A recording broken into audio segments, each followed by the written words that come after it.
एक औरत चार लोगों को जहन्नम में लेके जाएगी। कितने लोगों को? 4। जोर से बोलो जरा।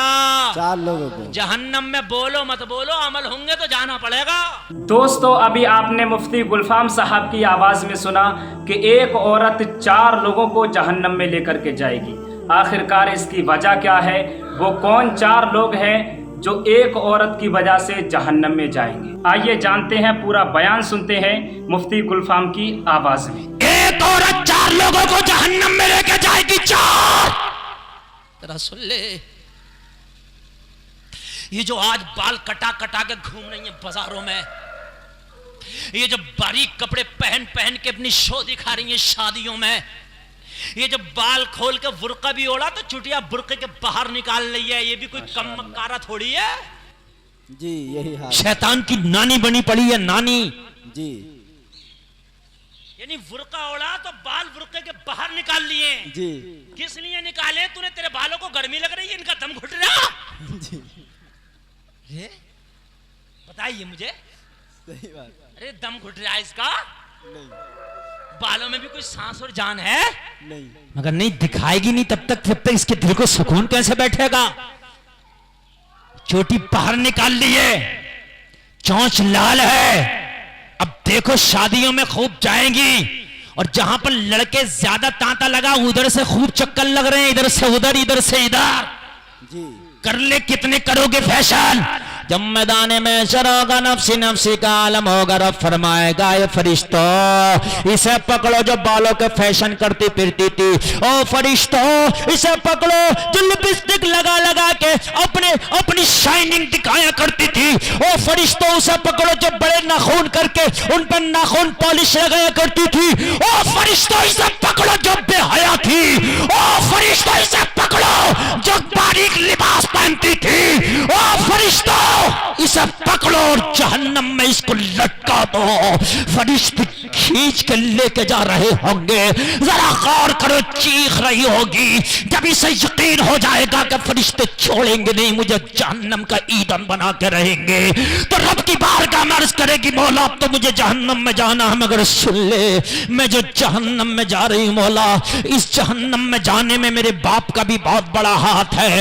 ए मौला जब मैंने होश संभाला था, ए मौला जब बचपने से जवानी की दहलीज पर कदम रखा था, ए मेरे परवरदिगार जब मैं होशियार हुई थी, सिन्ने बुलूगत को पहुंची थी मौला, ए मौला जब मैंने होश संभाला था, ए मौला जब मैं जवान होने लगी थी तो अपने बाप से बहुत डरती थी। मेरा बाप घर में आ जाता था तो मैं चुप जाया करती थी, मगर मेरे मौला जब मैंने जवानी की दहलीज पर कदम रख के फैशन करना शुरू किया तो मेरे बाप ने मुझे मना नहीं किया था। जब मैं बाजारों में फैशन करके जाती थी तो मेरा बाप अगर रोकता तो मौला मैं जरूर रुक जाती। ए मौला जब मैं बारीक लिबास और चुस्त लिबास पहन के शादियों में जाके फैशन दिखाया करती थी, इतराती फिरती थी, तो मेरा बाप भी खुश होता था, मेरी बेटी इतरा रही है, बड़ा अच्छा लिबास पहन रही है। अगर मौला अगर मेरा बाप मुझे डांट देता, अगर मेरा बाप मुझे तबलीग कर देता, अगर मेरा बाप मुझे समझा देता, तो मौला मैं कहती हूँ कसम खा के कि मैं कभी ये फैशन ना करती, कभी जिस्म की नुमाइश ना करती, कभी दुनिया के मेकअप करके बाजारों में ना घूमती। खतावार कसूरवार कहीं मेरा बाप भी है, इसलिए कि इसकी मेरे ऊपर चलती थी, मैं इससे डरती थी। रब फरमाएगा फरिश्तों इसके बाप को भी इसके साथ में घसीट के जहन्नम में ले जाओ। अल्लाहु अकबर। कान खोल के सुने वो बाप जो सोचते हैं अभी तो मेरी बच्ची है। शरीयत कहती है 9 साल की बच्ची जब हो गई ना तो उस पर अहकाम शरा लागू हो गए, मुकम्मल तरीके से नजर रखना शुरू कर दे। कैसा लिबास पहन रही है तेरी बच्ची, क्या कर रही है, ये कोई और नहीं करेगा, तू ही करेगा।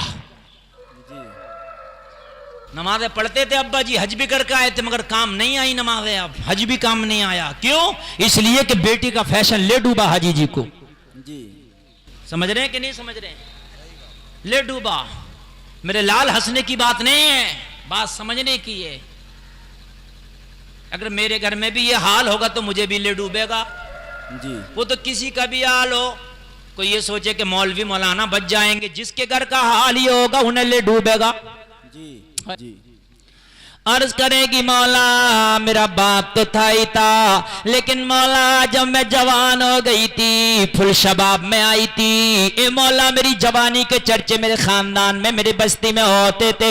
ए मौला जब मुकम्मल तरीके से मेरे ऊपर जवानी आ गई थी तो मेरा बाप बूढ़ा हो गया था, अब्बा से नहीं डरती थी, मेरे बाप से तो अपना आपा भी नहीं संभलता था, मगर मेरा ये जो भाई है मौला ये जवान हो गया था, इसका बड़ा दबदबा था घर में। जब ये घर के अंदर दाखिल होता था तो अम्मा भी इसकी वजह से चुप जाती थी, मेरे अब्बा बुढ़ापे में जो बोलते थे वो भी चुप जाते थे। भाई का घर में कंट्रोल था, भाई का घर में दबदबा था मौला, मैं भी इस भाई से बड़ा डरती थी। अगर उसी वक्त इस भाई ने मुझे डांट कर रोक दिया होता तो शायद ये फैशन में बंद कर देती, जिस्म की नुमाइश बंद कर देती, मैं महफिलों में जाना और अपने बाल खोल के दिखाना बंद कर देती, मगर मेरे इस जालिम भाई ने भी मौला मुझे न रोका, ये भी फख्र करता था मेरी बेपर्दगियों पर, ये भी मुझे ढील दे दिया था, छूट दे दिया था। ए मौला कहीं मेरे भाई का भी हाथ है, रब फरमाएगा फरिश्ता इसके भाई को भी घसीट कर जहन्नम में ले जाओ। अल्लाह अल्लाह यही है। कितने हो गए? 2। कौन कौन? बाप और भाई। जोर से बोलो। बाप और भाई। फिर अर्ज करे कि मौला मैं तो जा ही रही हूं, मगर जब मेरी शादी हो गई थी तो भाई से भी मेरा कोई ताल्लुक नहीं रह गया था, इसके घर से विदा होकर डोले में बैठ के आ गई थी। अब्बा से भी कोई ताल्लुक नहीं रह गया था, मौला आ गई थी। अब बाप अपने घर था, भाई अपने घर था, मगर मौला जब मैं शौहर के घर आई थी तो शौहर का बड़ा एहतराम करती थी, इससे डरती थी और इसका बड़ा अदब करती थी, लिहाज करती थी शौहर का कि ये मेरा शौहर है, मेरा हाकिम है। मगर ए मौला जब मैं फैशन करती थी तो ये मेरे फैशन पे मुझे पीछे से सहारा देता था। ए मौला मेरे फैशन की बड़ी बड़ी किटें तो इसी ने लाके दी थी। शौहर भी यहां से बौखला गए हैं, तुमने देखा होगा कि इंडिया की किटें नहीं अब दुबई से किटें ला के दे रहे जी। मौला यही तो मुझे मोटरसाइकिल पे बिठा बिठा के मेलों में लेके जाता था, मौला बाजारों में तो यही लेके जाता था मुझे। जी। चलो शॉपिंग करा के लाऊंगा, शॉपिंग के नाम पे मौला यही लेके जाता था। एक दिन ये लेके गया, 2 दिन लेके गया, जब तीसरा दिन आया मैंने जब फिर शॉपिंग की डिमांड की तो मुझसे बोला मुझे टाइम नहीं है, खुद ही चली जाओ। जी। शॉपिंग में देखो पूरा बाजार काला काला नजर आ रहा है, बुरका ही बुरका। जी यही हाल है। वो गुंडा कर दिया है। कुछ बाजारें तो ऐसी हैं कि औरतों को वो दबदबा उन बाजारों में कि मर्द जाते हुए डरता। जी समझ रहे हैं आप? शॉपिंग चल रही है। कहां गया ये शौहर? खूब ढील दे दिया है इसने, शॉपिंग कराने भेज रहा। बाजारों में कान खोल के सुन ले, कहेगी मौला इसका फुल हाथ था बिगाड़ने में, मेरी बेपर्दगी कराने में। मोटरसाइकिल पे रख के दैया की तरह घूमता फिरता था मेलो टेलो बाजारों में। रब फरमाएगा फरिश्ता इसके शौहर को भी घसीट के जहन्नम में ले जा। अल्लाह अल्लाह। कितने हो गए? 3। अब फिर कहेगी मौला जब मैं बूढ़ी हो गई थी, मेरी आदत जवानियों वाली थी, फैशन वही थे। आप जाके देखो शहरों में 70 साल की बूढ़ी भी ना जो है उसकी भी तुम फैशन कम मत समझना। बाल अगर सफेद हो गए तो डाइयां तो बतेरी आ रही हैं। जी। अच्छा पैसे मत दो भाई, जरा सुन लो, बस यही इनाम है, बस बैठ के सुन लो, बस बहुत 1 रुपया मत दो मुझे, बस बैठ के सुन लो और अमल कर लेना, यही सबसे बड़ा मेरा इनाम होगा। जी। हाय हाय हाय।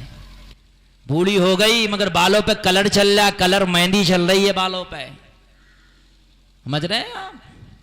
मेहंदी कितनी लगा ले बालों पे, कलर कितनी कर ले, मगर एक दिन अगर जिंदगी का बढ़ा के दिखा दे अपनी, तब मुझसे कहना। एक दिन अगर बढ़ जाता तेरी जिंदगी का, दिन इतने रहेंगे जितने वलयअखिरल्लाहु नफ्सन इज़ा जाअ अजलुहा। रब फरमाता कि जब मौत आएगी तो एक सांस की भी मोहलत नहीं दी जाएगी।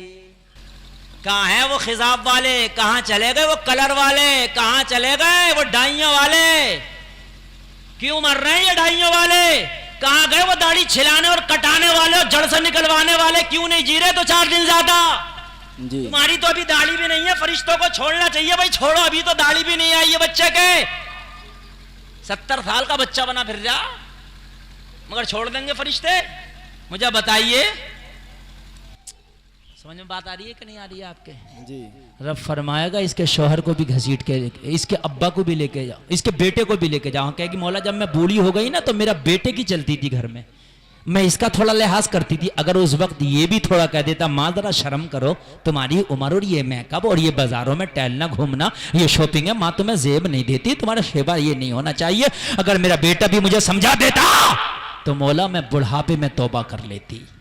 और तू तौबा कबूल करने वाला गफूरुर रहीम है, तू मेरे गुनाहों को माफ कर देता पिछले। और जब मैं तेरी बारगाह में तुझसे मुलाकात के लिए आई होती और आज मैदान महशर में मैं एक तौबा की हुई नेक खातून खड़ी होती, मगर मेरे बेटे ने भी मुझे नहीं समझाया, रब फरमाएगा इसके बेटे को भी घसीट के जहन्नम में ले जाओ। कितने हो गए? चार। बाप, भैया, शोहर, बेटा और इन जितने लोग बैठे इसमें कुछ ना कुछ जरूर हो आप जी। इन चार में से एक जरूर हो आप जी। बाग ऐसा दो है इनमें से, बाग ऐसा तीन है इनमें से, और बाग ऐसा कि चार है इनमें से। समझ में बात आ रही है कि नहीं आ रही है? ए लोगों, अगर ये चार सुधर जाए तो कान खोल के सुन ले, पूरी दुनिया से गुंडागर्दी खत्म हो जाएगी। शोहर सुधर जाए तो बीवी बाजार में नजर नहीं आएगी, अगर भाई सुधर जाए तो बहन बाजार में नजर नहीं आएगी, बाप सुधर जाए तो बेटी नजर नहीं आएगी, और बेटा सुधर जाए तो मां नजर नहीं आएगी। जब चार सुधर जाए तो फिर पांचवी औरत आएगी। कहां से? ये चार ही है जी। इस पांच के अलावा बता कौन सी कैटेगरी है औरत की? औरत जब घर से निकलेगी या तो किसी की मां निकली होगी, या किसी की बीवी निकली होगी, वो या किसी की बेटी निकली होगी, या किसी की बहन निकली होगी। पांचवी बता। जी।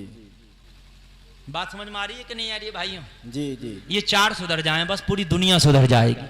माशाअल्लाह। ये चार सुधर जाएं पूरी दुनिया सुधर जाएगी। ये चार समझ जाएं पूरी दुनिया समझ जाएगी। ये चार ठीक हो जाएं पूरी दुनिया ठीक हो जाएगी। इमाम हुसैन के नाम का नारा खाली जलसे में लगा दिया काम नहीं चलेगा।